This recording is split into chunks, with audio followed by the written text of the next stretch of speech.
Mesdames, Messieurs, chers collègues, bonsoir. Merci pour votre présence aujourd'hui au Conseil municipal de la ville de Saint-Pierre. Donc, nous allons procéder comme d'habitude, tout d'abord à l'appel. Bonsoir, messieurs, dames, messieurs, mesdames les élus, monsieur le maire. Je commence par monsieur le maire, monsieur Christian Raffard. Monsieur René Bambon donne procuration à monsieur Hervé Planchette. Madame Rosemarie Génaud-Plesdin. Monsieur Hervé Planchette. Lila Martial. Jackie Espartero. Marlène Moderne. Mario Marquet. Karine Alexandre Sabin. Vous avez sa procuration?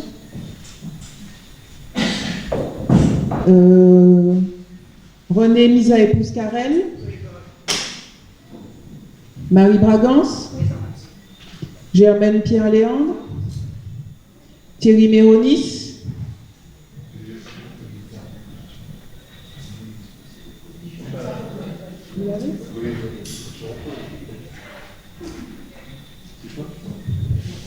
Roland Carissan. Nicole Rémire. Cédrine Truffert. Raphaël Éloi Blaisès. Michaela Gobalsamy. Procuration Michael Gobalsamy. Alix Belchasse. Michael Gobalsamy. Hugues Sindor. Ludmila Larade. Roger Limer. Nazer Luc Carissan. Édouard Louis Viraille. Lupon Brigitte et Elsie Malamoutou. Merci. J'ai bien compris que M. Hugues Sindor a la procuration de M. Méronis, de Thierry Méronis. Merci. Donc, chers collègues, nous allons procéder ensuite à un appel à candidature pour le secrétariat de séance. Qui est-ce qui se porte volontaire pour faire Séverine? Pas d'autres candidatures, c'est bon? Bon. Alors, ensuite, pour passer donc à cet ordre du jour d'aujourd'hui, en administration générale, nous avons abordé en premier point l'approbation du procès-verbal de la séance du conseil municipal du 23 juin 2016. En point 2, désignation de membres du conseil municipal pour participer au comité de pilotage relatif au transfert de compétences, promotion du tourisme, création d'office du tourisme. En point 3, désignation d'un titulaire et d'un suppléant pour siéger au conseil d'administration du conseil d'architecture, d'urbanisme et de l'environnement, le CAUE. En point 4, précision apportée à l'article 18 du règlement intérieur du conseil municipal. Dans le chapitre finances, en point 5, nous aborderons la réorganisation des régies de recettes de la ville. En point 6, la modification des droits de stationnement et d'occupation du domaine public. En point 7, approbation du principe des travaux et du plan de financement pour l'accessibilité de la rue du Général de Gaulle. En point 8, approbation du nouveau plan de financement de l'opération protection des habitations du quartier Vieux-Lycée. En point 9, approbation du plan de financement de l'opération aménagement et embellissement urbain phase 2. En point 10, approbation du plan de financement de l'opération rénovation de la crèche municipale de Saint-Pierre. Et enfin, dans le chapitre ressources humaines, nous aborderons en point 11 la création de postes budgétaires et nous terminerons par quelques informations diverses. Chers collègues, avez-vous des observations par rapport à cet ordre du jour? Pas d'observation.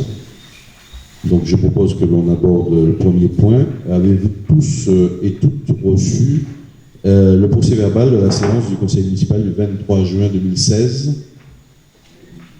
Voilà. Est-ce qu'il y a des observations, des demandes de modification, des précisions? Pas de demande de modification, donc je passe à l'adoption. Qui vote contre? Qui s'abstient?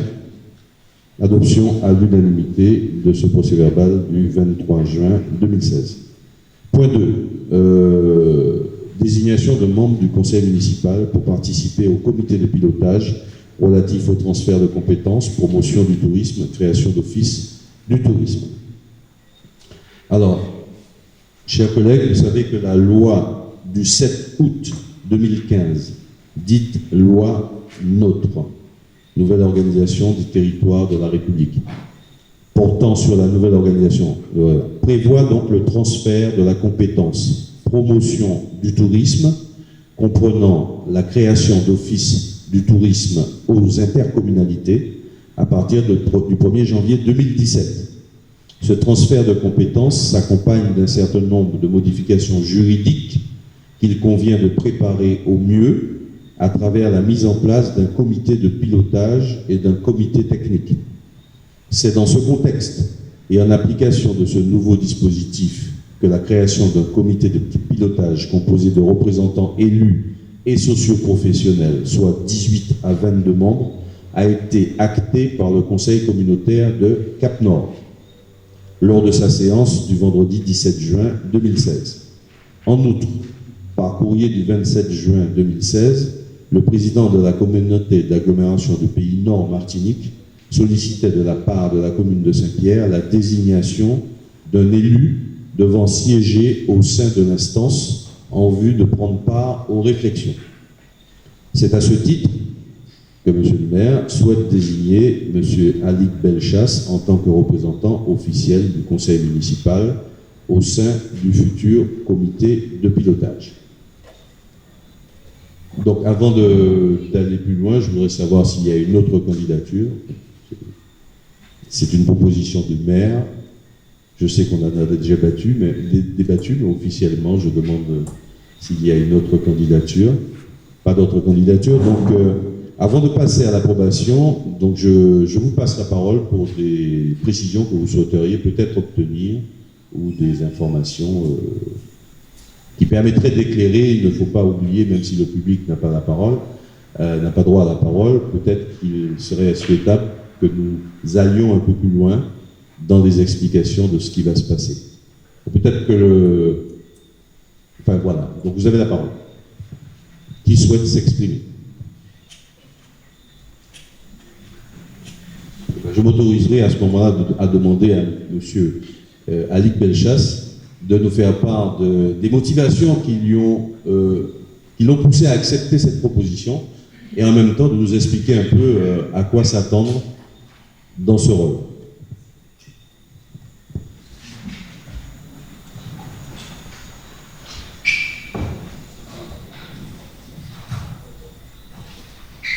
Alors, bonsoir à tous, chers collègues et public présent. Merci, monsieur le maire, de me donner la parole. Alors, je tiens déjà à vous remercier pour cette marque de confiance envers moi. C'est vrai que c'est une responsabilité que j'accepte avec énormément de fierté.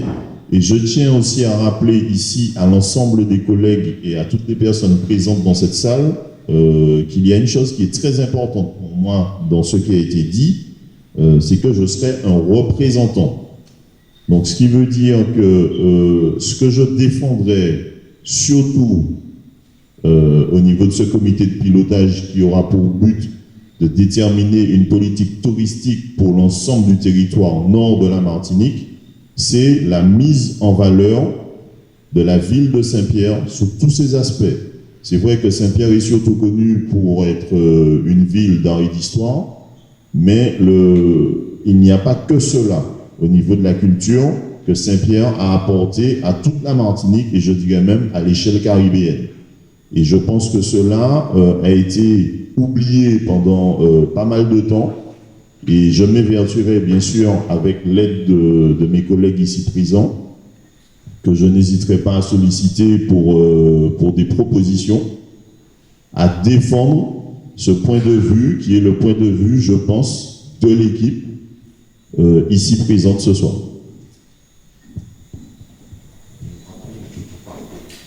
Alors, donc au niveau de ce qui a été de cette fameuse loi NOTRe, ça montre encore que l'État cherche de plus en plus en fait à se décharger un peu de ses responsabilités et demande aux différentes agglomérations communauté d'agglomération de prendre part aux décisions.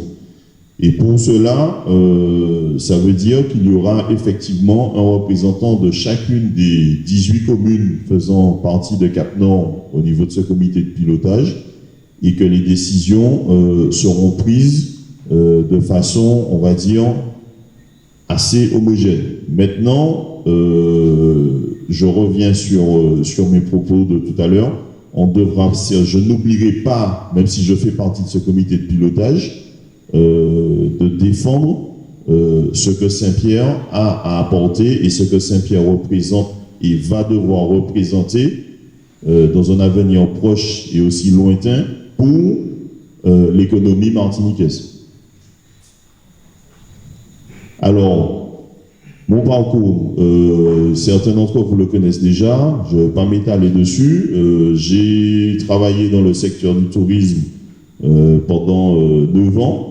J'ai d'abord été avec Madame Plufer ici présente et d'autres collègues au niveau de l'Office du tourisme entre 2001 et 2006 agent de développement, ce qui veut dire que mon travail consistait en fait à organiser des manifestations touristiques. Donc mettre en place des dossiers qui devaient être présentés au niveau du Conseil général, Conseil régional, ARDTM, ODTM, qui ont été remplacés par la suite par le CMT, et aussi faire une analyse des retombées de fréquentation et économique des manifestations touristiques qui s'étaient déroulées sur le territoire de la commune. Donc ça a été mon travail pendant 6 ans. Ensuite, j'ai été employé au niveau du service patrimoine de la ville de Saint-Pierre en tant qu'agent de médiation de l'architecture et du patrimoine. Et mon principal rôle consistait à surtout faire un diagnostic des différents sites de la ville afin de préconiser les petits travaux qu'il y aurait, notamment d'entretien, à faire sur ces différents sites. Par la suite, il y a eu une formation qui s'est mise en place à l'époque par la responsable de ce service, qui était Madame Casassus, afin de nous permettre d'encadrer des groupes de visiteurs et de proposer des visites guidées à pied de la ville de Saint-Pierre. J'ai aussi fait partie du groupe Tambou Volcan, qui a aussi participé à la valorisation du carnaval de Saint-Pierre pendant une bonne décennie. Et donc, j'ai toujours continué ensuite à, plus ou moins en off, au niveau de d'autres associations, d'apporter mon concours quand c'était possible. Donc voilà. Merci Adik. Y a-t-il d'autres collègues qui veulent s'exprimer à ce sujet? Non. Bon, donc nous allons sans plus tarder passer à l'approbation. Donc Monsieur le maire demande donc aux élus du conseil municipal d'approuver la candidature de Monsieur Adik Belchasse pour siéger au comité de pilotage tourisme de Cap-Nord. Qui vote contre? Qui s'abstient? Adoption à l'unanimité. Donc nous passons au point 3 qui nous amène à aborder la désignation de 2 membres pour siéger au CAUE, c'est-à-dire au conseil d'administration du conseil d'architecture, d'urbanisme et d'environnement.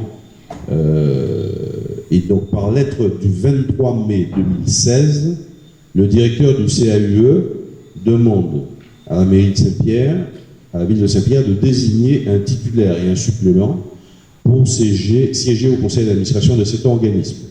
Le CAUE est financé par une taxe sur les permis de construire, les cotisations de ses adhérents, des conventions passées avec les collectivités locales qui sollicitent son assistance.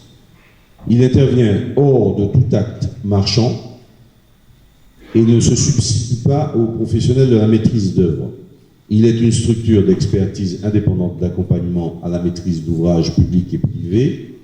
Le maire propose la candidature de M. Marquet Mario en qualité de titulaire et celle de M. Raphaël Edouard Blaisès en qualité de suppléant pour siéger à cette instance. Comme précédemment, je demande s'il y avait éventuellement d'autres personnes qui souhaiteraient représenter la ville à cet organisme. Non. Alors je vous passe la parole sur ces propositions de représentation de la ville de Saint-Pierre au sein du CAUE.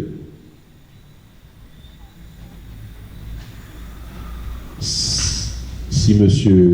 Marquet, comme Alec Belchasse, veut s'exprimer plus avant sur ses motivations, enfin, voilà, pour éclairer déjà le public, merci par avance.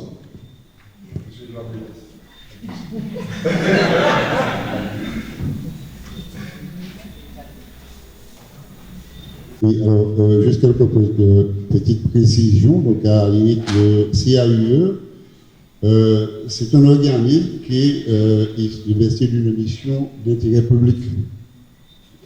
Cet organisme est né de la loi sur l'architecture qui date de janvier 1977. Il a pour objectif effectivement de promouvoir l'architecture, l'environnement et aussi l'urbanisme. Donc son financement, à mon avis, est très simple, hein, on l'a déjà lu. Son financement prévu des taxes sur les permis de construire, en particulier ce qu'on appelle la TLE, la taxe légale d'équipement, hein, ceux qui construisent, ceux qui ont déjà construit, qui ont déposé un permis de construire, ça se sait. Les cotisations des membres sont sont aussi les professionnels, sont les collectivités.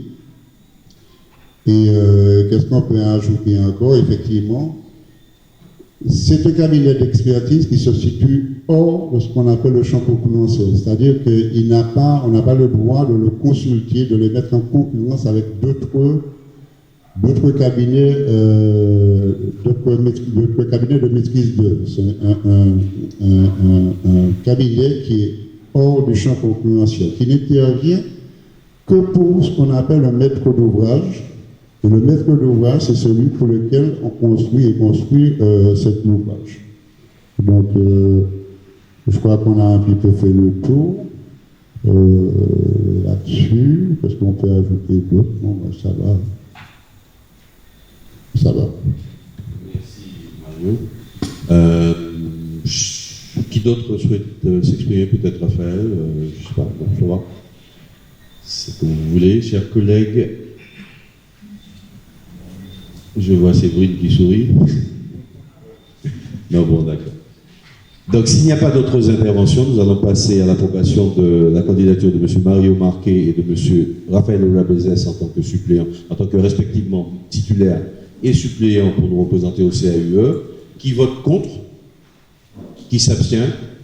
Donc, adoption à l'unanimité. Nous passons donc au point 4. Qui s'intitule « Précision apportée à l'article 18 du règlement intérieur du Conseil municipal ». Je passe la parole à M. Planchette Hervé. Merci, bonsoir. Depuis la loi du 27 février 2002 relative à la démocratie de proximité et conformément à l'article L. 2121-27-1 du Code général des collectivités territoriales, dans les communes de plus de 3500 habitants et plus qui diffusent sous quelque forme que ce soit, un bulletin d'information générale sur les réalisations et la gestion du conseil municipal, un espace est réservé à l'expression des conseillers de l'opposition municipale, dans les conditions fixées par le règlement intérieur. La ville de Saint-Pierre, qui prévoit d'éditer régulièrement un bulletin municipal, avait tenu compte des textes précités notamment à l'article 18 du règlement intérieur du conseil municipal. Un espace est réservé à l'expression des conseillers municipaux n'appartenant pas à la majorité. Cependant, il convient d'en préciser les contours et de faire valider par le dit conseil les conditions d'application de cet article. Aussi, le maire propose que la majorité et l'opposition disposent d'un espace égal d'expression. Qu'une demi-page soit réservée à chaque représentation politique constituant le conseil municipal, que les textes sous format Word comportant au maximum 1500 caractères, espace compris, doivent parvenir au secrétariat du maire au plus tard 20 jours avant la date de parution annoncée du bulletin. Entre parenthèses, un courrier sera adressé à l'opposition au plus tard 1 mois avant la date de parution. En cas de non-respect des délais, la publication ne pourra matériellement pas avoir lieu. Alors, c'est la publication de l'article, pas la publication du bulletin. Les attaques personnelles ainsi que tout ce qui est contraire à l'ordre public et la réglementation en vigueur sont formellement interdits.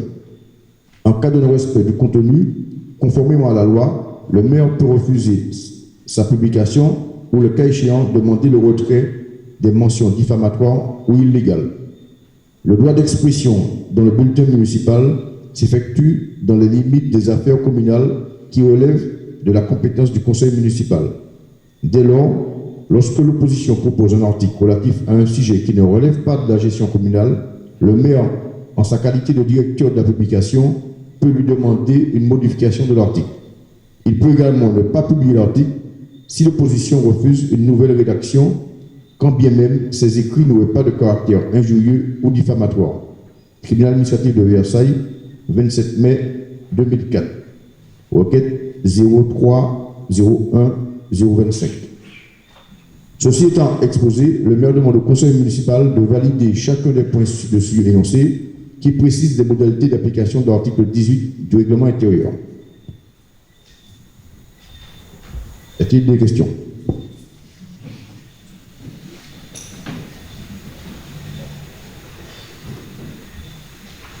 La question vous a été posée de savoir si vous aviez des questions. Bien. Oui, et je te demande de bien vouloir apporter les précisions. Alors, il y a beaucoup enfin, il y a une réglementation sur l'édition des bulletins municipaux. Normalement, depuis cette fameuse loi 2002, sur tous les supports municipaux, un espace d'expression doit être réservé à tous les groupes politiques. C'est-à-dire qu'on aurait eu dans cet espace 3 ou 4 groupes politiques représentés. Chaque politique devrait avoir un espace d'expression sur le bulletin municipal. Ce qui n'a pas été le cas pendant les 14 années qui sont passées. Et donc, il fallait qu'on se mette en conformité avec la loi. Donc, dans les prochains bulletins municipaux, non seulement la majorité aura un espace, donc une demi-page sur les bulletins municipaux, selon ce que nous allons proposer, mais l'opposition aussi aura le même espace, c'est-à-dire une demi-page, 1500 caractères, qui paraîtront sur ce bulletin. Alors, il faut savoir que, par obligation, le directeur de la publication, donc tout ce qui sera écrit dans le bulletin municipal sera sous la responsabilité du maire. C'est pour cela qu'il a un droit de regard sur les écrits qui seront dedans, aussi bien ceux de l'opposition que ceux de la majorité. Et donc, si il estime que cette publication est injurieuse ou ne correspond pas du tout à l'ordre du conseil municipal, aux compétences du conseil municipal, à ce moment-là, il est en droit de refuser l'édition de cet article. Voilà, merci. Oui. Donc, s'il n'y a pas d'intervenant, je peux apporter ce complément d'information parce que nous avons, nous, dans l'opposition face à la majorité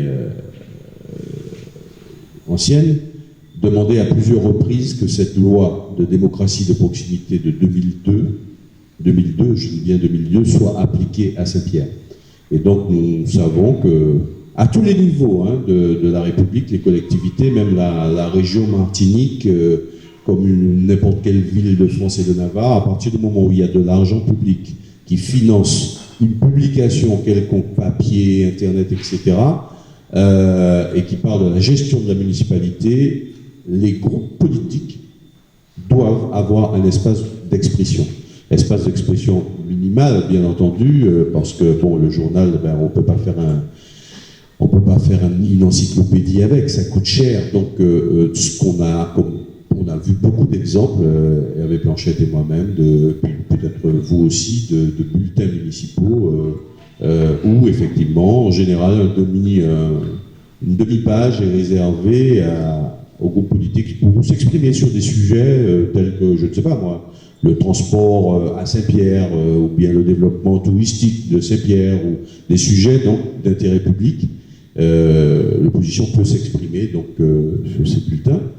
C'est ce qui se fait partout ailleurs qu'à Saint-Pierre. Quand nous l'avons demandé, le bulletin municipal s'est transformé en bulletin associatif et même une fois avec des sponsors de la mairie dans le bulletin associatif. Donc voilà jusqu'où on est allé pour ne pas donner le droit d'expression à l'opposition. Nous voulons donc La preuve, c'est que dans ce règlement intérieur que nous modifions aujourd'hui, il est prévu que l'opposition puisse s'exprimer, mais quand il n'y a pas de modalité, c'est-à-dire des précisions pour savoir comment, quelle place on va donner à l'opposition, combien de pages, etc., c'est comme si on n'a rien écrit. En fait, ça avait été écrit, mais pour ne jamais donner l'espace qu'il faut, parce que tant qu'il n'y a pas ces précisions, on ne peut pas savoir comment ça va se passer. Donc nous, on apporte cette précision aujourd'hui, et donc on va offrir à l'opposition la possibilité de s'exprimer. Maintenant, si elle ne s'exprime pas, son espace restera vierge. Et on dira que nous n'avons pas reçu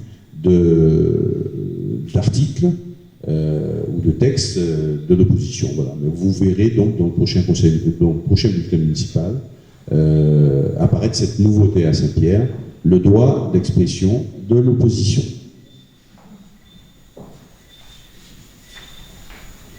Y a-t-il d'autres demandes d'intervention? Séverine, vous pouvez faire.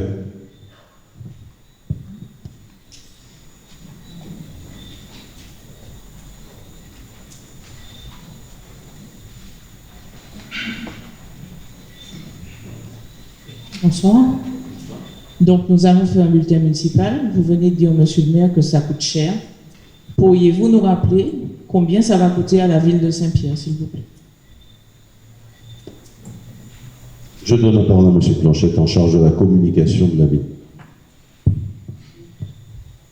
Le bulletin municipal va nous coûter, l'édition du bulletin municipal va nous coûter 0 € parce que nous avons trouvé un partenaire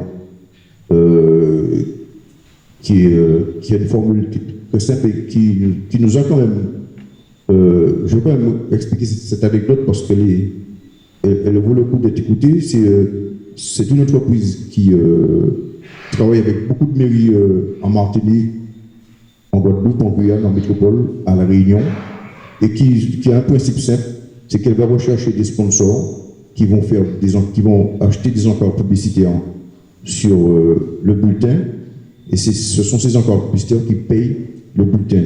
La mairie fournit des articles, la mairie fournit la structure, fournit les photos, et ils se chargent de l'éditer. Et ils nous font parvenir des bulletins en mairie.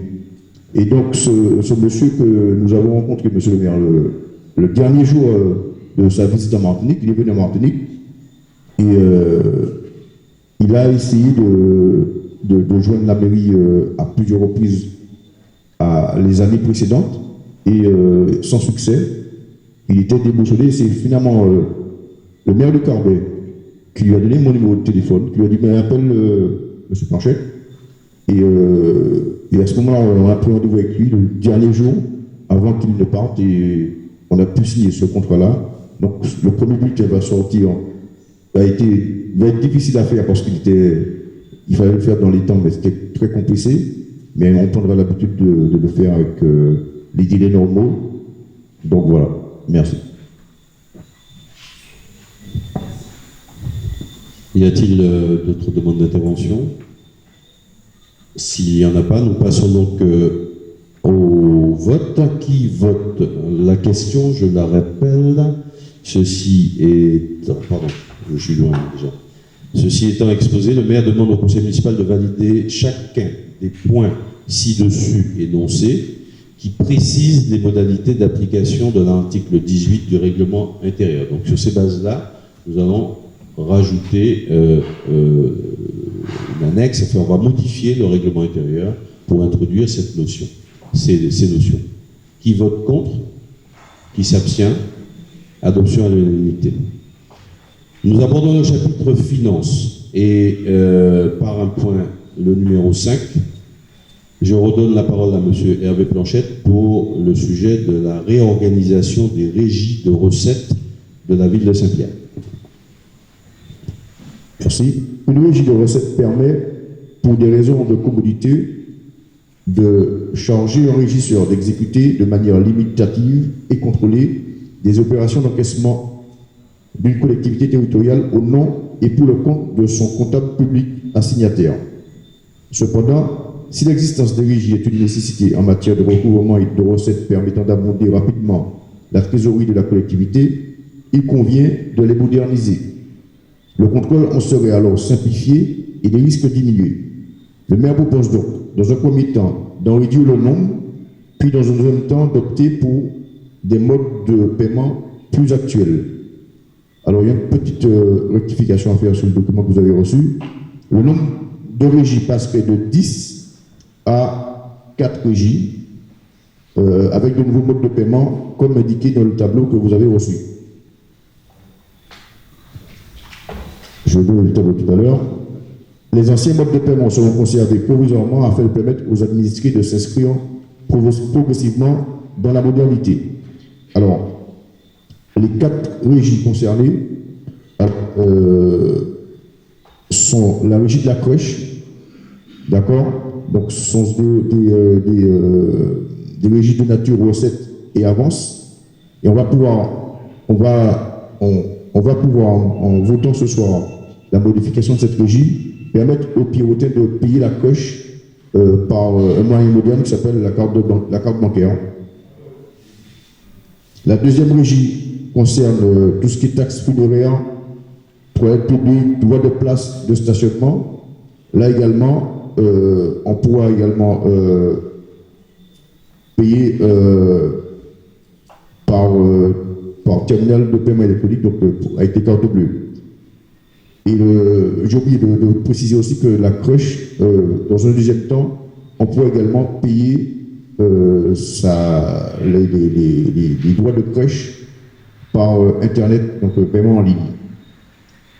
La ludothèque, la cyberbase, également troisième régie, également recette, donc on pourra, après le vote, payer en carte bancaire et également par Internet, tout comme la quatrième régie, celle qui concerne le musée et les visites guidées, qui sont de type recette, qui pourront être payées également en carte bancaire et Internet, et ainsi que quitancier.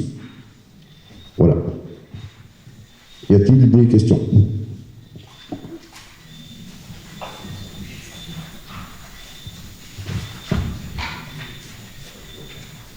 Monsieur Hugo, non.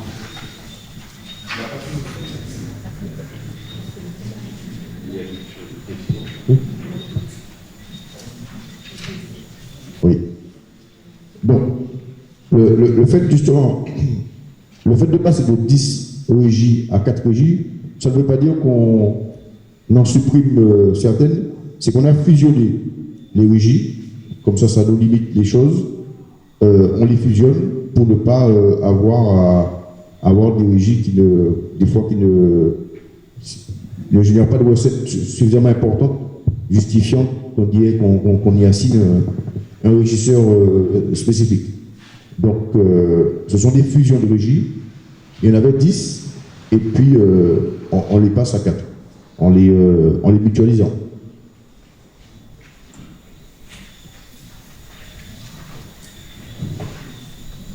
J'ajoute que ça correspond à une demande de la trésorerie, hein. C'est-à-dire c'est la perception qui trouvait que la mairie de Saint-Pierre avait beaucoup trop de régies, sachant qu'à chaque fois il faut effectivement un responsable de régie, ce qui n'est pas forcément facile à trouver, et puis des régies qui ne fonctionnent pas depuis des années, donc il était question de clarifier les pratiques de recettes de la mairie de Saint-Pierre. Clarifier et moderniser par la même occasion, avec la possibilité de paiement par carte bancaire, ce que demandent beaucoup de gens maintenant. En arrivant au musée, on ne peut pas payer par carte bancaire. Bizarrement, la crèche, on ne peut pas payer par carte bancaire. La cantine des enfants, les gens ne peuvent pas payer par carte bancaire. On en est encore à payer en espèces. Et donc, on va pouvoir même maintenant passer par Internet, parce que nous avons un site Internet qui est de la ville de Saint-Pierre qui permettra dans quelques temps, très court, de payer en ligne directement. Voilà, donc c'est un mécanisme qui est bien rodé avec la trésorerie de Saint-Pierre. Des villes fonctionnent déjà sur ce mode-là. Nous sommes légèrement en retard et nous allons tâcher de rattraper notre retard. Y a-t-il d'autres demandes d'intervention? Oui. Je vais quand même préciser deux choses. Alors, le fait de passer sur des types de paiement comme les cartes bancaires, ça permettra aussi de sécuriser les régies sécuriser contre les agressions, par exemple, des régisseurs, parce qu'ils auront moins d'argent liquide à toucher, à manipuler. Et puis, ça sera aussi une sécurisation de la caisse elle-même. Nous savons tous ce qui s'est passé déjà dans certaines régies à Saint-Pierre. Là encore, une fois que c'est payé en carte bancaire, ce ne sera pas possible de pouvoir mettre la main à la caisse, comme on dit. Alors, il y a une régie dont on n'a pas parlé ce soir. C'est normal, mais elle passera également dans le même modèle. C'est la régie de la caisse des écoles. Mais cette modification va être faite par le conseil d'administration de la caisse des écoles.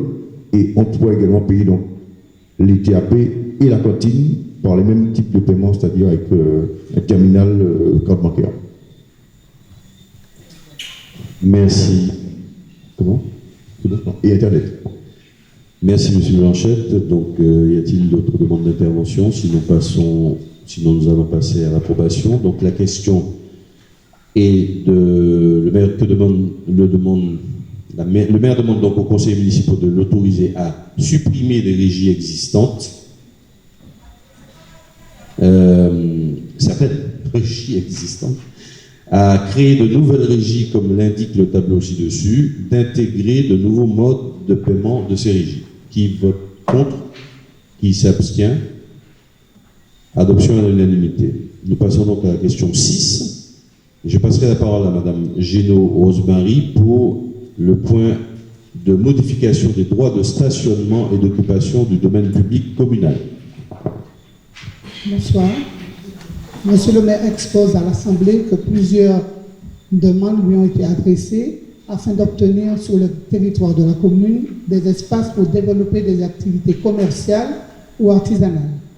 Dans le but de satisfaire ces demandes et d'accroître les ressources du budget communal, il serait opportun d'arrêter une procédure conformément aux dispositions de l'article L2223-14 du Code des communes et des tarifs d'emplacement, tenant compte des prix en vigueur dans les villes voisines d'une population égale à celle de la commune et de la situation générale des demandeurs. Dans un premier temps, le demandeur fera parvenir, afin que sa demande soit étudiée par le service compétent, le formulaire dûment rempli en y joignant toutes les pièces sollicitées. Dans un deuxième temps, il propose que soient appliqués 4 tarifs. Emplacement simple, 6 mètres par 6, 240 € par mois, soit 8 € par jour. Emplacement plus forfait eau, 270 € par mois, soit 9 € par jour. Emplacement plus forfait électricité, 280 € par mois, soit 9,33 € par jour. Emplacement plus forfait eau plus forfait électricité, 310 € par mois, 10,33 € par jour. Sachez que c'est quand même des forfaits. Hein.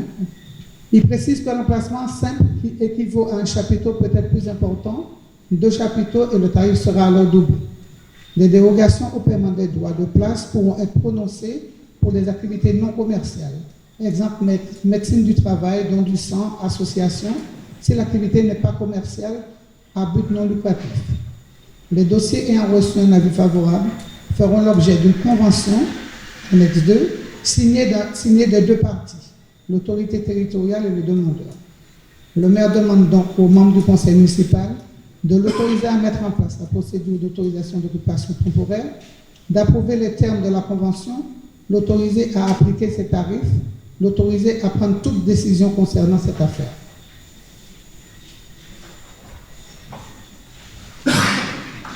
Merci.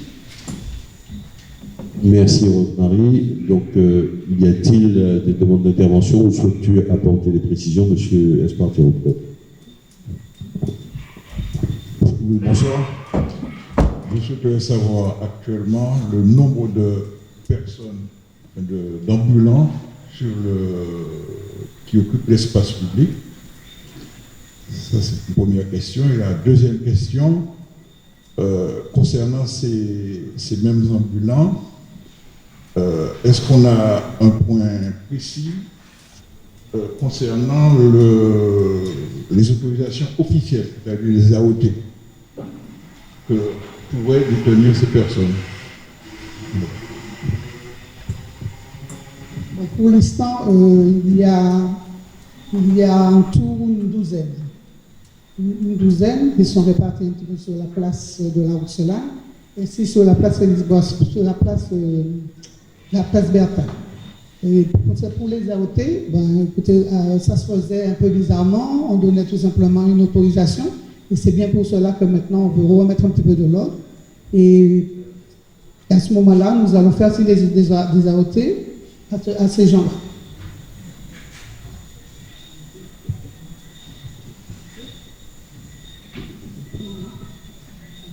Non, mais je sais qu'il se pose aussi, peut-être on pourrait l'aborder, le problème de sécurité.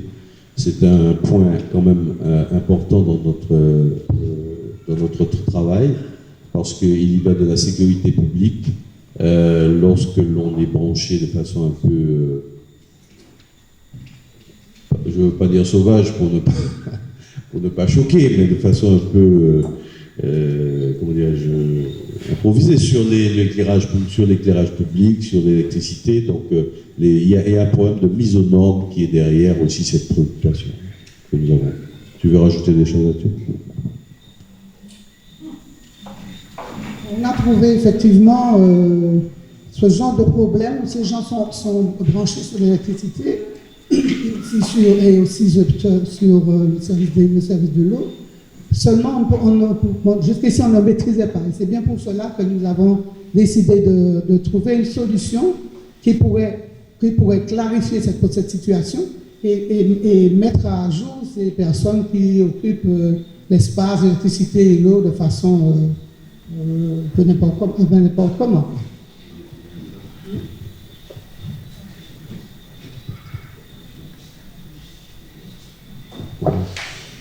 Oui, bien sûr, ce travail a été fait par une commission qui réfléchit sur tous ces aspects des choses. J'insiste bien pour dire qu'il ne s'agit pas de faire la chasse aux ambulants, surtout pas. Nous sommes pour l'animation de Saint-Pierre, faire en sorte que les Pierrotins qui sortent le soir puissent trouver ce qu'il leur faut pour passer une soirée tranquille au bord de l'eau. Mais le problème de sécurité aussi, je veux vraiment le mettre en avant, parce qu'il y va non seulement de la sécurité des ambulants eux-mêmes, des personnes qui utilisent, qui sont installées comme ça, mais aussi de la sécurité du public. Et c'est notre obligation de tenir compte. Donc, nous mettons effectivement un peu d'ordre là-dedans. Donc, ça ne va pas sans rechinement. Mais nous devons aussi aller vers la modernité et rejoindre les villes qui ont déjà progressé là-dessus et qui respectent les consignes en matière de sécurité, parce que ce sont des choses qui, normalement, doivent faire l'objet d'une expertise par ces organismes qui contrôlent... comment ça s'appelle déjà Oui, non, je cherche plus précisément des services. Oui, bon. Bref, vous m'avez compris. Donc, ça n'est pas... Au contraire, ce qu'on pourrait croire, c'est que nous voulons, comment dirais-je, réduire le nombre d'ambulants. Bien au contraire, nous voulons faire qu'à terme, la place de la Roxolane, par exemple, soit une place avec une animation nocturne, que les gens puissent y trouver de quoi passer une soirée. On nous reproche de ne pas avoir assez d'animation à Saint-Pierre. Tout le monde ne peut pas être sur la place Bertin. Il faut bien comprendre ça. Donc, à partir de là, nous mettons en ordre de marche pour organiser au mieux tout cela au profit de tous. Y a-t-il des demandes d'intervention? Non? Alors donc, nous passons aux voix. Donc, qui vote contre ces nouvelles dispositions? Qui s'abstient? Adoption à l'unanimité. La question 7 nous amène à aborder l'approbation du principe des travaux pour l'accessibilité de la rue du Général de Gaulle. Et pour cela, je donne la parole au rapporteur, M. Marquet-Mario.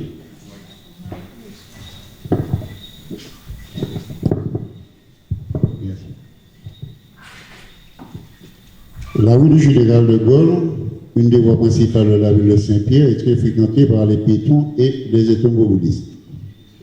Cela s'explique par l'implantation de nombre important d'habitations dans la cité Clavius-Marius et de bâtiments accueillants du public, magasins, pharmacies, hôpital, comptoir médical, bibliothèque municipale et cyberbase.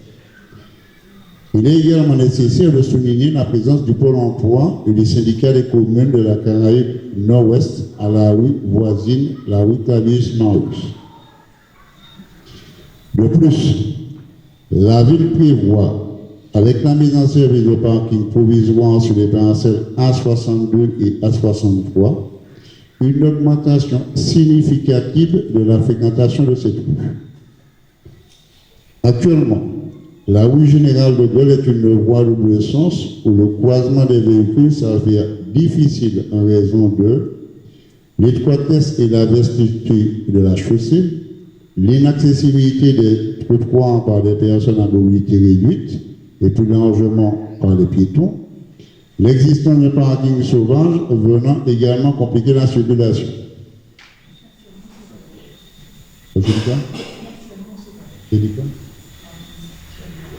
Merci. Non, j'ai vu. Ah, mais c'est bien effectivement un stationnement sauvage. Merci pour le terme. Le maire propose donc de réhabiliter la rue Générale de Gaulle, notamment en créant des trottoirs, afin d'assurer la sécurité du déplacement des piétons et particulièrement des personnes à mobilité réduite. C'est à ce titre qu'une étude de faisabilité sur la sécurisation du déplacement des piétons de la rue Générale de Gaulle a été réalisée en avril 2016 par la société Ingifra pour identifier les différentes contraintes physiques et financières du projet dans le respect de la réglementation administrative et technique. Le coût prévisionnel de l'opération s'élève à 321 301 € et son plan de financement pourrait être le suivant. Fonds européen de développement économique et régional pour un montant de 141 372 €. La dotation de soutien à l'investissement public local pour un montant de 104 000 €. Le contrat plan État-Région-Département pour un montant de 56 650 €. La ville de Saint-Pierre pour un montant de 19 278 €, soit un total de 321 301 €. Donc, le maire demande donc au conseil municipal d'approuver cette opération, d'approuver son plan de financement, de lui permettre de solliciter le cofinanceur cité ci-dessus, de l'autoriser à prendre toute décision concernant cette opération. Alors, voilà, chers collègues, vous avez la parole, sauf si Mario souhaite apporter des précisions complémentaires.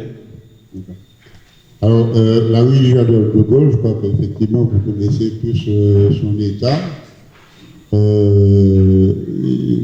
Des trottoirs très abîmés, un canal à ciel ouvert, enfin, pas ciel ouvert, un canal en U, couvert par des dalettes qui sont parfois cassées, et la chaussée elle-même qui est en très mauvais état. Et le parking sauvage dont je parlais, en fait, effectivement, c'est du stationnement qui est soit de côté, soit à gauche, soit à droite, qui effectivement, à mon avis, provoque un certain nombre d'embouteillages et de situations un petit peu délicates entre automobilistes et piétons. Alors, le projet, enfin, en général, avant tout projet, ce qu'on fait, on fait ce qu'on appelle une étude de faisabilité, c'est-à-dire étude de faisabilité, voir si l'opération est faisable et dans quelles conditions. Les conditions techniques et conditions financières. Donc là, effectivement, sur cette opération, il y a un cabinet qui est intervenu, en général, Capignon sous rue, qui s'appelle Ingifra. C'est un cabinet qui est apparemment très sollicité d'ailleurs à Saint-Pierre. Et pour pouvoir le choisir, je crois qu'on fait une mise en concurrence. Donc, aujourd'hui, on parle bien d'accessibilité aux personnes à mobilité réduite. C'est-à-dire que ces trottoirs ils vont être peut-être doublés, on peut même parler de doublés, parce qu'actuellement, ce sont des trottoirs à peu près de 1 mètre. Donc, je crois que la loi propose de faire au moins des trottoirs de 1,50 m en milieu urbain, ce qui fait que naturellement, en faisant ces trottoirs, la chaussée serait réduite, et d'une manière ou d'une autre, que cette voie, elle viendra à sens unique, il n'y aura pas un double sens, ce sera obligatoirement, tout naturellement, parce qu'on aura privilégié le piéton, que ce soit mis aux normes handicapées, que cette voie, elle deviendra à sens unique. Alors, 321 301 €, c'est juste pour les trottoirs qui vont sortir. Le périmètre, c'est l'idéal plutôt, c'est la pharmacie qui est à l'angle, juste à la cité qui est au-dessus, c'est quoi? C'est Talisman. Et dans une deuxième opération, qui est déjà prévue, donc à la limite dans ce qu'on appelle le contrat de progrès, dans la phase 1, on a déjà fait une partie des chaussées de voie communale à Saint-Pierre, et là, dans ce contrat de progrès, cette chaussée, elle sera refaite de telle sorte que cette voie redevienne normale, on peut dire, même pas normale.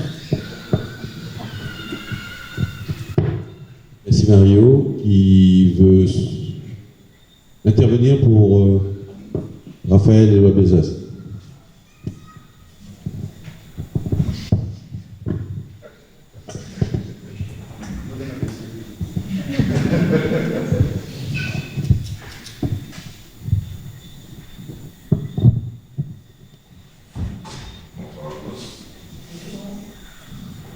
Bonsoir.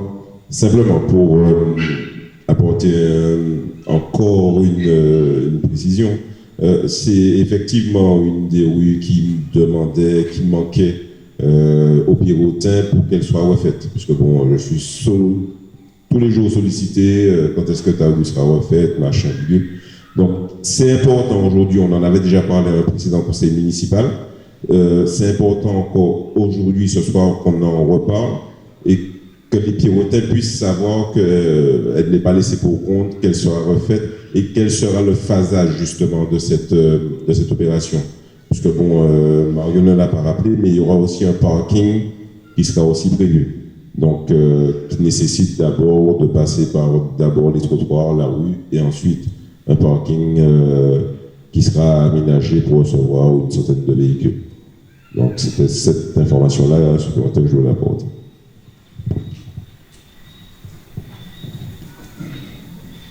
D'autres demandes d'intervention? Monsieur Espartero-Jacqui. Dans cette rue, comme je vais dans le même ordre d'idée que Raphaël, il parlait de parking. J'ai vu les plans de cette rue et je n'ai pas vu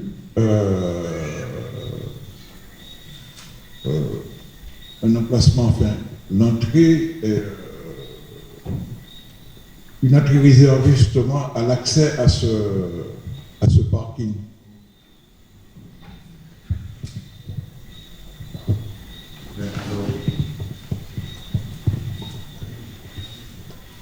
Oui, alors, là, on parle d'une étude de faisabilité, c'est-à-dire que c'est un document qui est relativement sommaire, qui va donner des directives sur ce que tu vas faire, qui va te faire une proposition de prix. À partir de ces directives-là et de cette proposition de prix, cette proposition de prix, c'est ce qu'on appelle le prévisionnel. Après, et même à partir de cette étude de faisabilité, il faudra faire ce qu'on appelle la mesure de concurrence, de telle sorte à choisir un maître d'œuvre. Et le maître d'œuvre, lui, sera chargé de bien préciser les entrées, les accès de ce fameux, non seulement le parking, mais aussi tout ce qu'on appelle les seuils, parce qu'il faudrait quand même accéder aux maisons, donc il faudrait rattraper certains seuils qui sont peut-être au-dessus du niveau. Mais, non, mais le permis d'aménager est déjà déposé. Alors, oui, mais le permis, oui. Le permis d'aménager avec les plans, tout ça, ça a déjà été déposé. Il y a déjà eu un avis. Donc, un avis de qui? Puisque ça ça a été adressé à la loi. Et il y a déjà eu un avis qui a été émis, un avis favorable avec des réserves. Bon. Et je n'ai pas le souvenir d'avoir vu, peut-être qu'après, il va falloir faire une modification, faire un permis modificatif, mais le permis. Le permis d'aménager de qui? De la rue Victor Hugo. De qui? Ben, comment ça? De nos communes? De cette municipalité? Oui. En tout cas, je ne sais pas, mais je vois que notre étude de faisabilité a été faite, réalisée en 2016. En 2016, donc à la limite, c'est tout récent. C'est quelque chose qu'il va falloir éclairer. Peut-être qu'il y avait un projet quelque part qui a été transmis.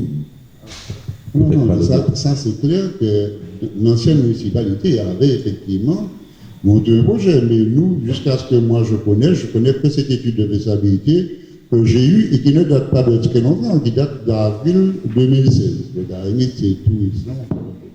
Il n'y a pas eu encore de projet derrière. Non, après ça, parce qu'on est à l'étude de faisabilité, en ce qui nous concerne. Oui, du général de Gaulle. Oui, mais de toute façon, un permis d'aménager, c'est pas s'il est introduit par exemple dans le plus. S'il est introduit dans le plus, à mon avis, c'est juste pour garder ce qu'on appelle les alignements. Mais au jour d'aujourd'hui, là, nous avons une étude de faisabilité, moi je lis cette étude de faisabilité de 1 GFA. Derrière, on ne peut pas lancer le travaux si on n'a pas choisi ce qu'on appelle un maître d'œuvre. C'est le maître d'œuvre, effectivement, qui va déterminer très précisément les plans et qui va nous permettre de choisir les entreprises.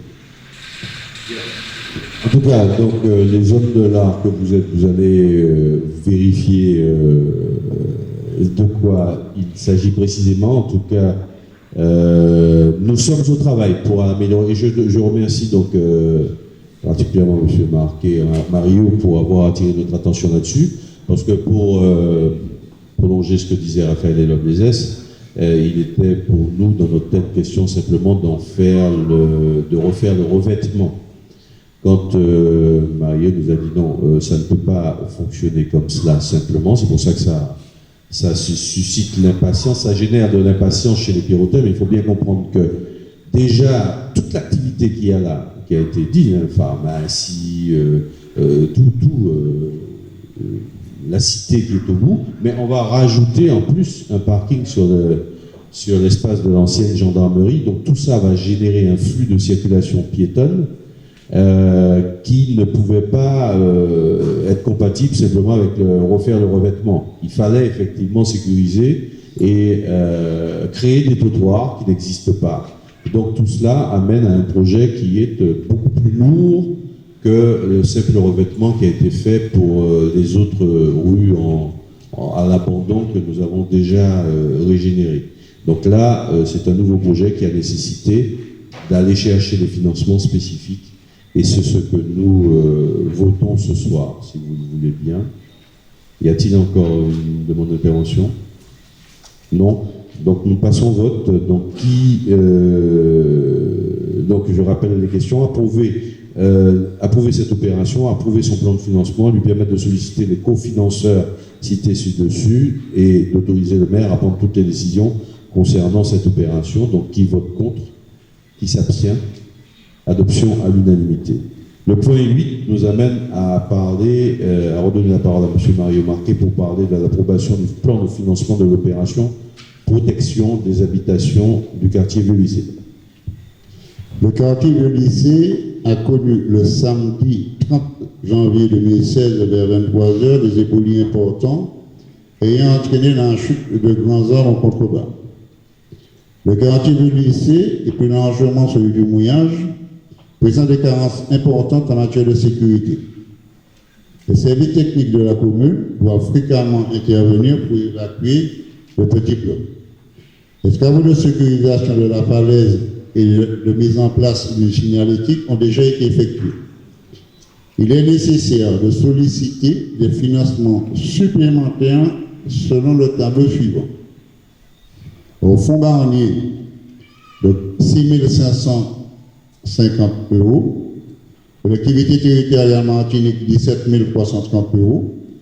Aide exceptionnelle aux collectivités territoriales, sénateur Serge Lancher, pour un montant de 39 268 euros. Commune de Saint-Pierre, pour un montant de 15 987 euros, soit un total de 79 937 euros.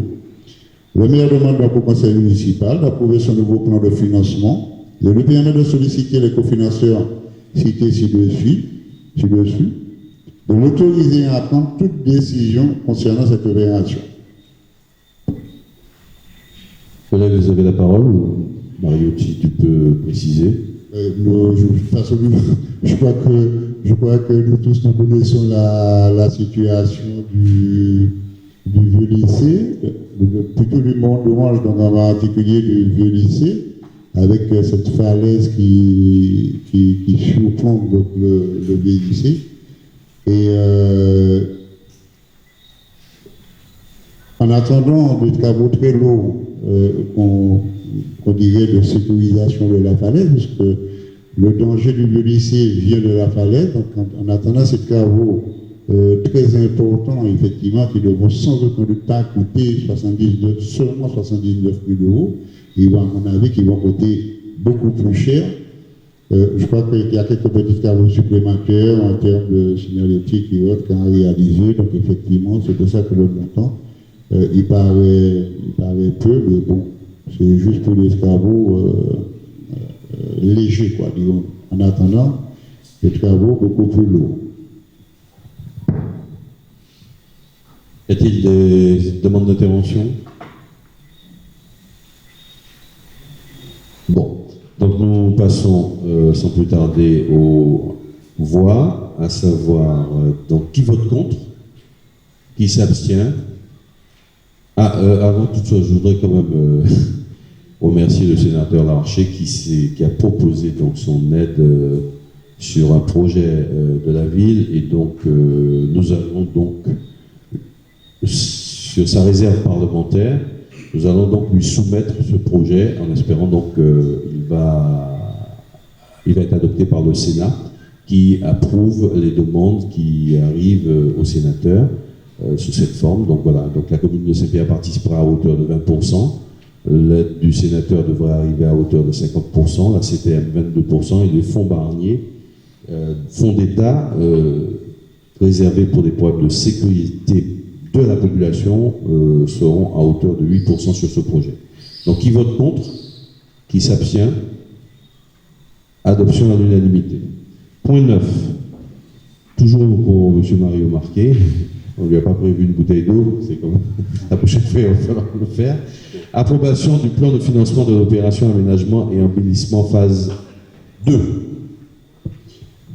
La commune de Saint-Pierre souhaite, dans le cadre de la dynamique engagée dans le Grand Saint-Pierre et dans le cadre de la stratégie Nord, permettre la réhabilitation de ces dents creuses en espace paysager et de détente, végétalisation, éclairage, mobilier urbain. La situation interne participe à la dégradation du cadre de vie des habitants et n'améliore pas l'attractivité de la ville. Cette opération s'intègre au contrat de progrès de ville. Cependant, les plans de financement sont remis en cause par l'apport de nouvelles règles au programme opérationnel FEDER 2014-2020. C'est-à-dire que le cofinancement FEDER CTM ne peut excéder 65%, ce que malheureusement dans les autres plans de financement n'avait pas été pris en compte. Donc, suite aux réponses des différents partenaires sollicités par l'approbation du plan de financement, alors on voit qu'il y avait déjà une délibération le 23 juin dernier, il est nécessaire de réajuster les participations des financeurs. La commune souhaite donc inclure une participation de l'État sur les fonds DETR, DESIL et CPERD comme présenté dans le plan de financement ci-dessus. Alors, le FEDER, Fonds européen de développement économique et rural, pour un montant de 220 000 euros. Report de l'aide du Conseil régional aux communes depuis 2009, donc 14 957 euros. L'aide du Conseil régional aux communes 2015, 90 000 euros. La dotation de soutien à l'investissement public local, 52 970 euros. La dotation équipement des territoires ruraux, 50 000 euros. Le contrat plan État-région-département, 32 071 euros.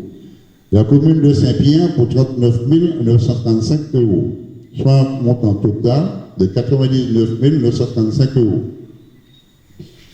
Le maire demande donc au conseil municipal d'approuver son nouveau plan de financement, de lui permettre de solliciter le cofinanceur cité ci-dessus, de l'autoriser à prendre toute décision concernant cette opération. Alors, donc plus simplement, je crois que vous connaissez tous Saint-Pierre, vous voyez tous ces terrains vides, sales, abandonnés, que nous appelons d'Amphose. Et je crois qu'aujourd'hui, effectivement, pour améliorer l'attractivité de la ville, effectivement, il faudra nettoyer, non seulement les nettoyer, les entretenir, mais aussi les aménager. Que ce soit par un éclairage, que ce soit par une végétalisation ou autre. Donc, cette opération, j'ai déjà compris dans ce qu'on appelait le contrat de progrès qui avait été signé avec le président du conseil, de l'ancien conseil régional. Et aujourd'hui, ce qui se passe, c'est tout simplement un problème de financement. Il faut représenter le plan de financement de telle sorte, effectivement, qu'on puisse réaliser cette opération.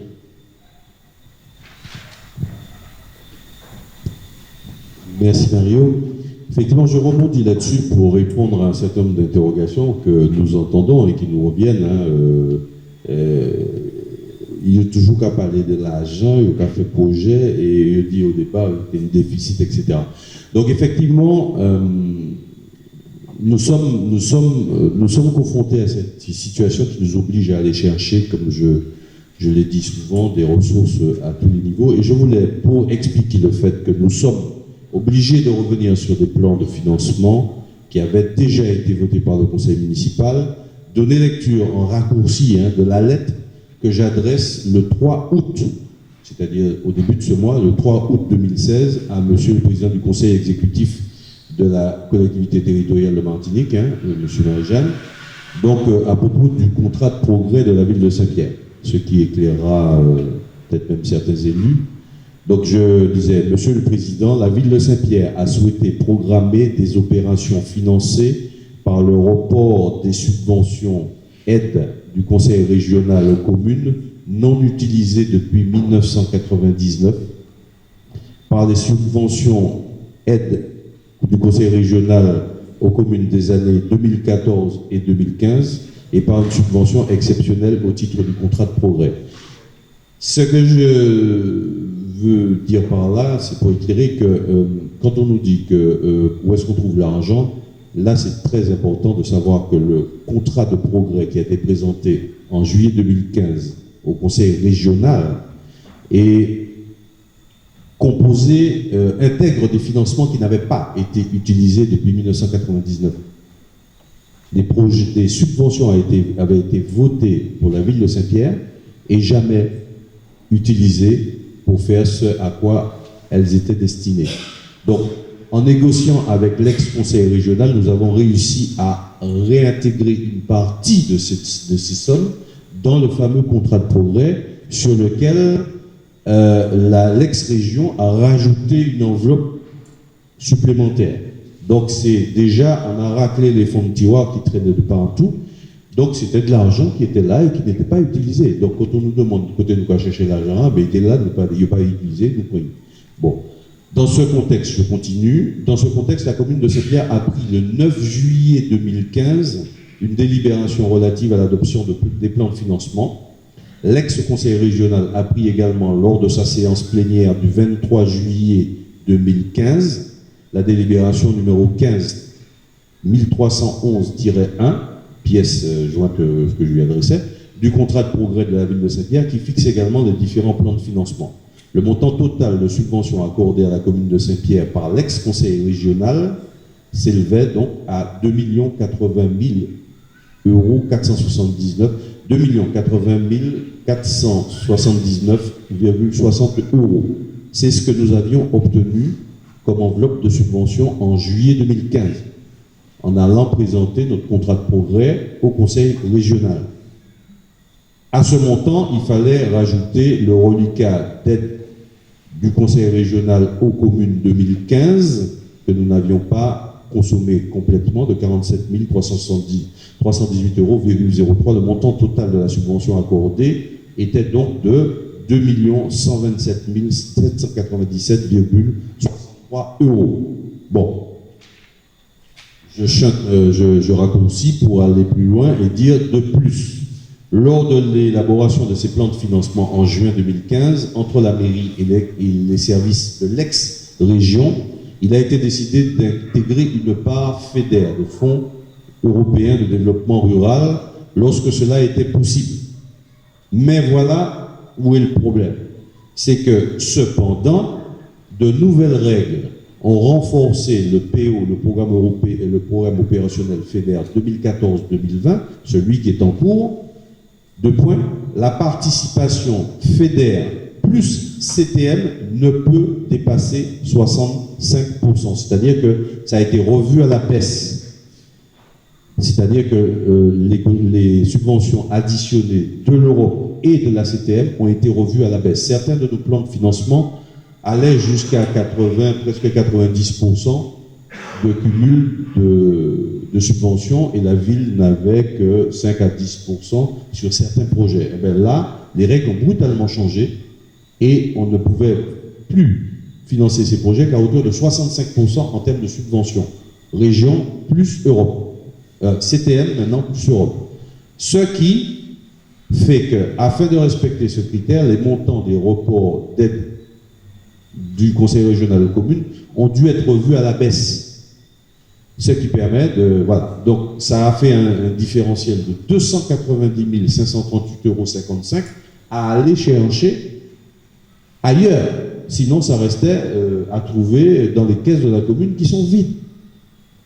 D'où la sollicitation de l'État qui nous a apporté ces compléments de financement en termes de dotation de soutien à l'investissement public local, c'est-à-dire DSIL, des dotations d'équipement rural, d'équipement des territoires ruraux, et surtout, ce que le sous-préfet nous a rappelé, qu'il y avait un contrat plan État-région, département, qui avait été voté et qui est toujours d'actualité. Donc, en regroupant, par exemple, sur ce projet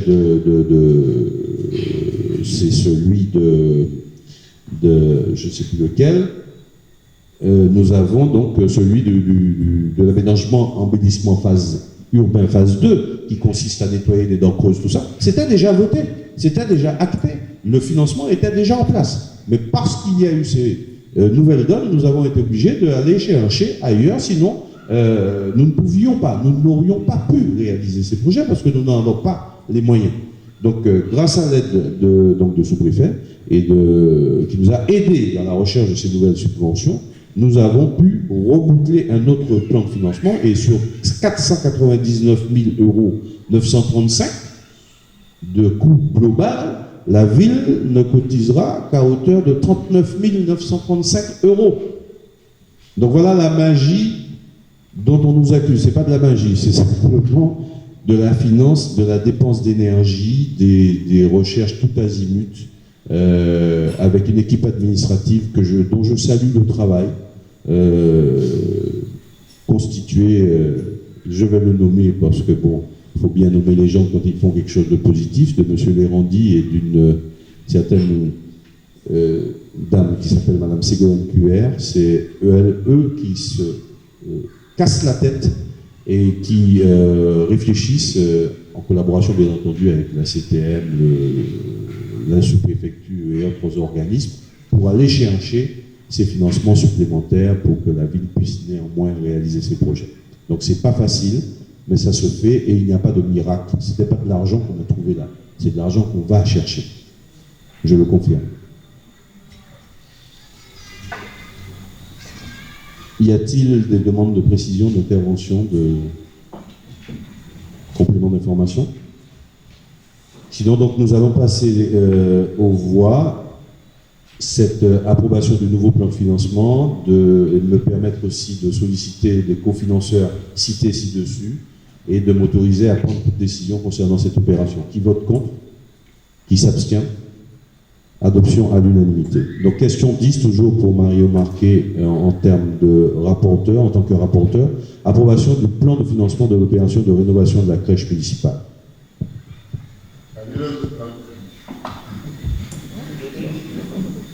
La ville de Saint-Pierre a lancé une opération de rénovation de sa crèche municipale afin que cette dernière réponde aux normes d'hygiène et de sécurité exigées pour les établissements recevant de jeunes enfants. L'ouverture de la crèche sera effective pour la rentrée 2016. Une première opération de modernisation de la crèche, inscrite sur le programme opérationnel 2016-2013, a débuté en 2015. Celle-ci devant se terminer fin décembre 2015. Cependant, des retards ont été pris par les entreprises dans la réalisation de cette opération. Ce projet n'étant pas éligible sur le nouveau programme opérationnel FEDER 2014-2020, la commune souhaite solliciter la collectivité territoriale Martinique et le consommer des reliquats au titre de subventions, aide du Conseil régional aux communes, comme présenté dans le tableau de financement ci-dessous. CTM, contrat de progrès, 30 000 euros. CTM, report d'aide depuis 2009, 129 988 euros. CTM, aide 2015, 108 000 euros. Il y a une petite erreur dans le pourcentage, mais bon, vous le rectifiez vous-même. Commune de Saint-Pierre, 12 012 euros, soit un total de 280 000 euros.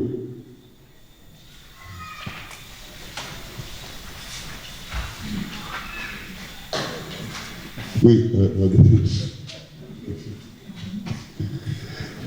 le maire demande au conseil municipal d'approuver son nouveau plan de financement, de lui permettre de solliciter le cofinanceur cité ci-dessus, de l'autoriser à prendre toute décision concernant cette opération. Vous avez la parole.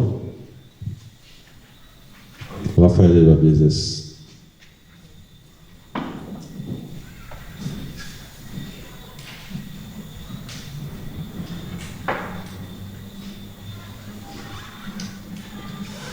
Bonsoir à tous.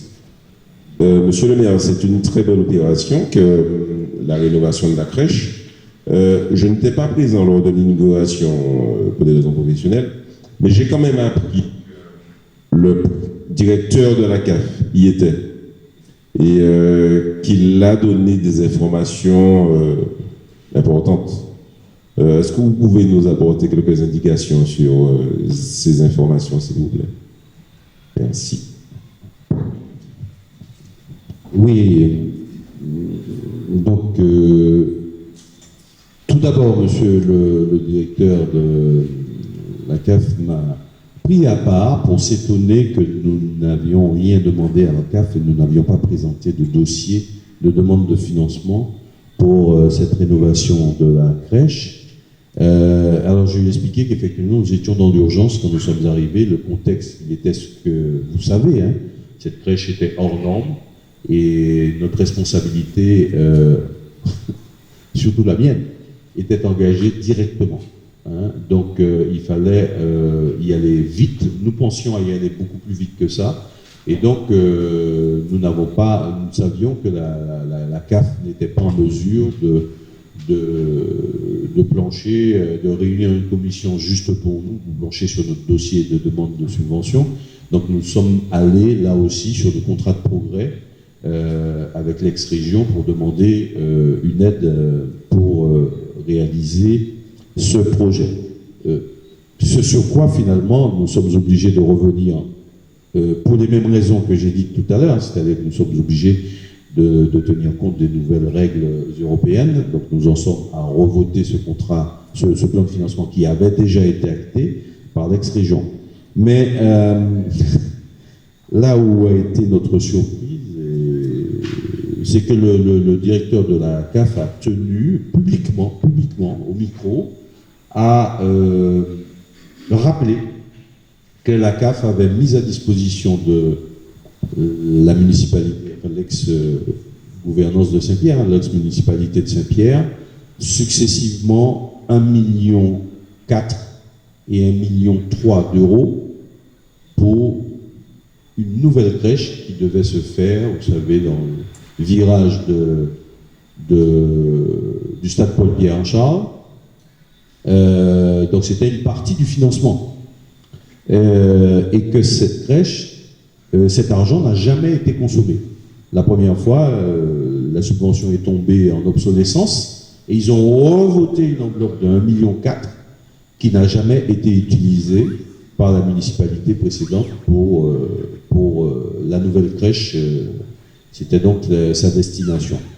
C'est ce qu'il nous a appris. Il a tenu à le dire parce que je pense que quelque part il voulait se soulager, je ne sais pas, de dire que c'est pas possible, quoi. J'ai mis tout ça d'argent, nous avons mis tout ça d'argent sur la table. Voilà aujourd'hui qu'on m'invite à rénover, à l'ouverture d'une crèche rénovée qui coûte beaucoup moins cher, 280 000 €, et on ne nous a rien demandé en plus à la CAF. Alors donc il était vraiment étonné, mais il s'est déclaré prêt à nous aider, à nous accompagner pour des subventions d'équipement ou autres. Donc la crèche, la CAF est à notre disposition pour ça, c'est ce qu'il nous a dit comme message.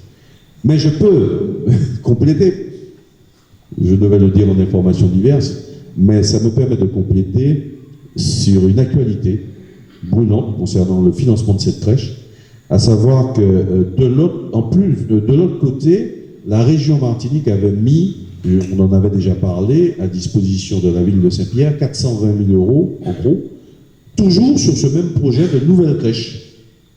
Et il se trouve que la gouvernance précédente, enfin l'ancienne équipe municipale, a mobilisé la moitié de cette subvention, c'est-à-dire 50%, en gros 220 000 €, 210, 220 000 €, pour en fait faire les fouilles archéologiques sur le site qui devait recevoir la nouvelle crèche. Et puis ça s'est arrêté là. Et donc, ne voilà-t-il pas que lorsque nous demandons de l'aide à la CTM, elle fouille dans les dossiers et elle dit, mais on vous a déjà donné de l'argent pour une crèche et vous voulez encore d'autres argent, mais qu'est-ce que vous avez fait de cet argent? Et donc là, on a été amené à se justifier, pensant que, voilà, on avait utilisé l'argent pour faire des fouilles, d'accord, il n'y a pas eu on n'a pas posé un seul parpaing de la nouvelle crèche, c'est pas grave, mais bon, on a quand même fait des fouilles, quoi.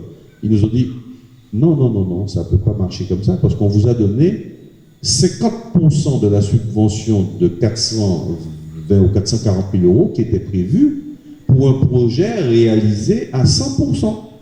Le projet réalisé à 100%, c'était plus de 1,5 million d'euros, près de 2 millions d'euros. Vous n'avez fait que des fouilles et la somme n'équivaut qu'à 15% du projet final. Et comme on vous a donné 50% de ce que nous avions prévu pour le projet réalisé à 100%, eh bien vous allez nous rembourser la différence. Ce qui fait qu'au jour d'aujourd'hui, en raccourci, on doit à la CTM 140 000 €. Parce que 50% de la subvention de la région a été consommée pour faire des fouilles, et puis on s'est arrêté là. Donc on doit reverser, la CTM nous réclame 140 000 € alors qu'on n'en a déjà pas. Ce qui fait que, c'est pour ça que c'est d'actualité, je viens d'écrire encore à monsieur le président de la CTM pour lui demander un entretien, pour voir comment on va se sortir de ce sac de nœuds, ce nouveau sac de nœuds. Mais bon, on est tellement habitué qu'on est presque blasé maintenant. On va trouver la solution, mais ça n'est pas facile, parce que c'est quand même de l'argent public. Je ne peux pas leur demander d'effacer cela comme ça. Ce sont des règles qui sont imposés par l'État. Quand on donne une subvention, on doit justifier de ce qui a été fait avec cette subvention. Et là, effectivement, on a consommé 140 ou 150 000 euros de cette subvention sans que le projet n'ait été réalisé. Donc d'un côté, on retrouve des subventions qui n'ont pas été utilisées, que l'on gratte pour faire des nouveaux projets, et puis de l'autre côté, on trouve de l'argent qui a été utilisé pour ne rien faire, donc on est obligé de rembourser. Alors je passe sous silence le fait que nous remboursons aussi les 700 000 euros qui ont été empruntés pour faire cette crèche, qui n'a jamais été faite. Mais c'est un véritable emprunt qui a été fait, je crois, à la BDF, ou quelque chose comme une banque, et donc cet emprunt a été fait, cet argent a été consommé, et c'est nous qui le remboursons actuellement, par mensualité. Voilà, c'est l'histoire de la crèche assez rocambolesque. On pourrait presque faire un petit bouquin qui ferait... Mais bon. Alors quand on nous dit qu'on savait ce qu'on devait trouver, je peux vous dire qu'on savait certaines choses, mais on ne savait pas tout. Ai-je répondu?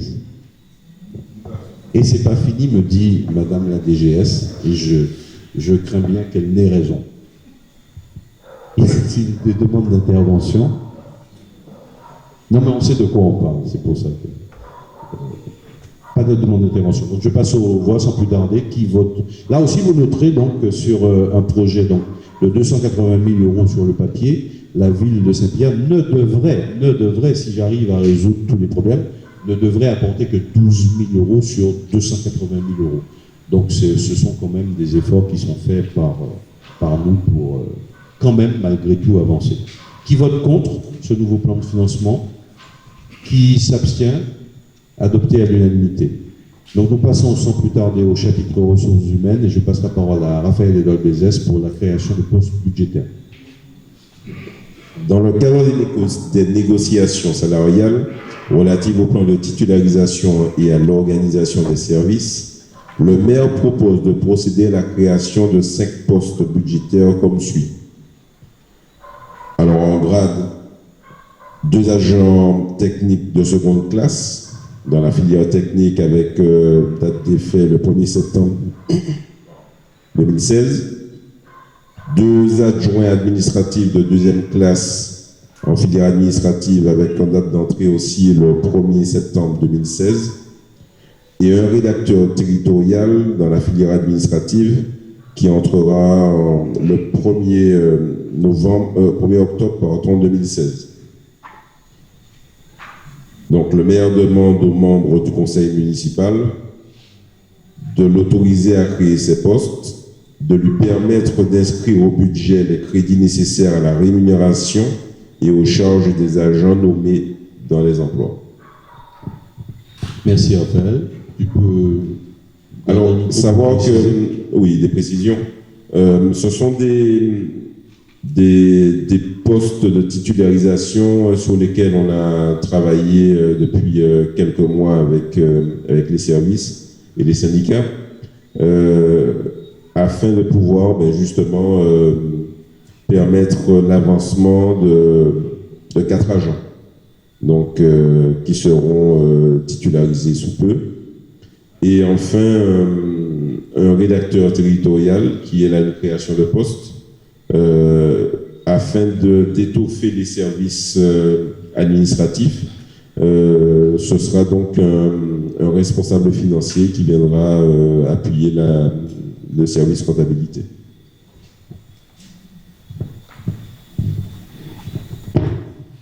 Merci Raphaël. Donc, vous voulez apporter des précisions? Donc, effectivement, par là, nous relançons un plan de titularisation qui avait été amorcé en 2013 et qui a été suspendu. On ne sait pourquoi. Enfin, on suppose. Donc, le plan de titularisation n'a pas été achevé et c'est nous qui, je dirais, en concertation, en négociation avec les syndicats qui, effectivement, réclament leurs droits quelque part, que nous relançons ce plan de titularisation en titularisant donc 4 agents et on a négocié 5. mais 4 pour l'instant, au 1er septembre. Et le rédacteur territorial, là aussi, c'est un poste que nous créons, mais dont nous recherchions. Oui. Cette recherche est en cours depuis l'année dernière. Hein. C'est une recherche qui prend place aussi dans le cadre du contrat de progrès. Ce poste de rédacteur, de financier, sera subventionné en partie pendant une année dans le cadre du contrat de progrès. Et je pense que ça n'est pas un luxe, vu la situation financière déplorable de cette ville.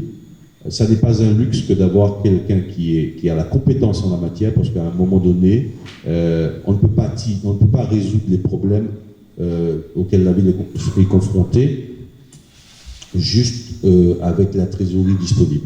Il faudra aller probablement plus loin, rechercher des préfinancements de certaines opérations par des organismes tels que l'AFD, l'Association française de développement. Donc il nous faudra aller chercher les moyens, et là c'est de l'exercice purement financier qui nécessite des compétences très fortes. Et il faut aussi, là on navigue un petit peu, je ne vais pas dire au jour le jour, mais il nous faut de la visibilité beaucoup plus longue, et là c'est une vraie compétence qui n'est pas un luxe dans la situation à laquelle nous sommes confrontés, dont nous avons besoin. Ce poste est prévu pour être mutualisé aussi avec des communes autour de Saint-Pierre, avec lesquelles nous sommes en négociation. Il se pourrait qu'il ne soit pas uniquement sur Saint-Pierre, mais là je suis au conditionnel. C'est quelque chose qui est prévu et sur lequel nous sommes déjà d'accord avec la personne qui va être recrutée.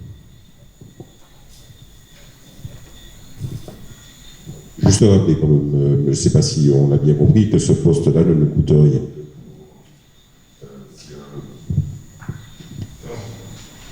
C'est une création de poste qui est subventionnée.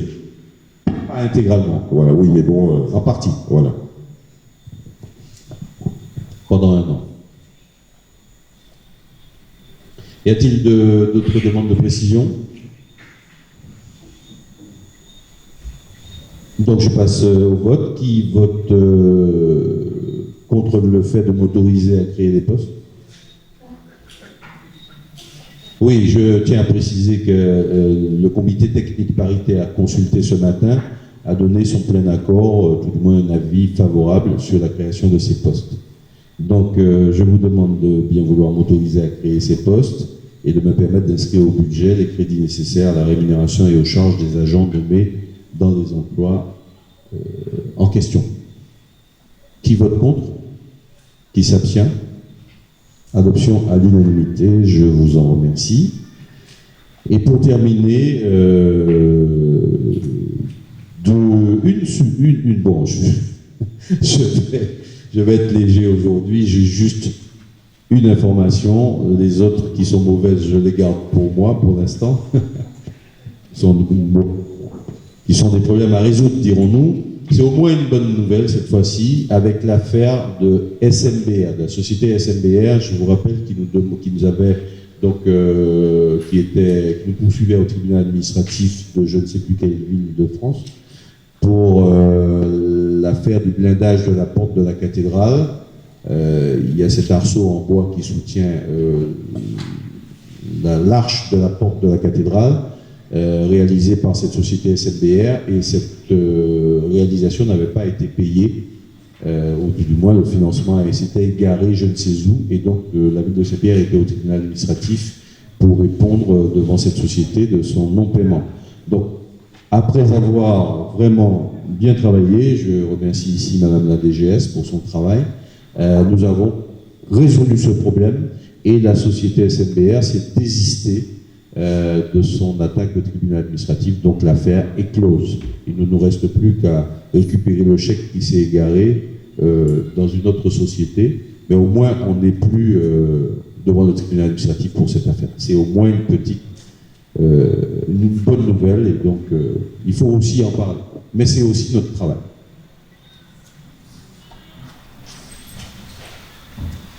Pas de demande de prise de parole, pas d'autres interventions?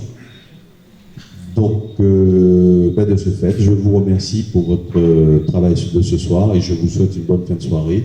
Et également au public présent. Merci de votre présence nombreuse, ça nous fait plaisir, ça nous encourage parce que sentir que les Pierrotins s'intéressent à ce que nous faisons, c'est aussi un encouragement pour nous parce qu'on en a vraiment besoin. Merci beaucoup et bonne soirée.